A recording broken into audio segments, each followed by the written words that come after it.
Madam? Hindi sige, check muna natin ha. Jun, check muna natin alternator. So, yung positive, yan, yung positive, yan, hanapin mo yung plus sign. Yan, yan, tapos negative. I-try mo? Check muna natin alternator, madam. Anong reading? Okay. Ayun o, ganito, 10.2. So, walang problema sa alternator. Ngayon, sige madam, pakipatay.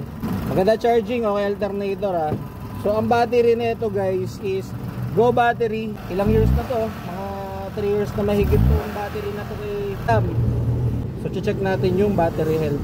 Sige Jun, patay mo na. Tanggalin mo yung ano, yung tester. Tapos ito. Ayan guys, yung analyzer hawak ni Jun. So ang use naman yan is para ma-check natin or ma-determine natin yung pinaka battery health niya, yung pinakabuhay na nung battery. Yan. Yan. So yan, sige. Battery test, color flooded, CCA. Ilan ba ang CCA ng ano nakalagay dyan sa CCA? Iba-iba kasi per battery Pero mostly, tingnan mo sa likod. Tingnan mo sa likod. Likod ng analyzer. Tabi dyan. 385. Yan, sige, salpak mo ng 385. Sige, enter. So, pag nag-check connection siya, ayusin mo yung pagkaka-install nung ano. Yan. Lipat mo lang siya. Nagaganyan talaga yan. Isa pa. Ang sabi sa hula madam no. Replace madam 18%.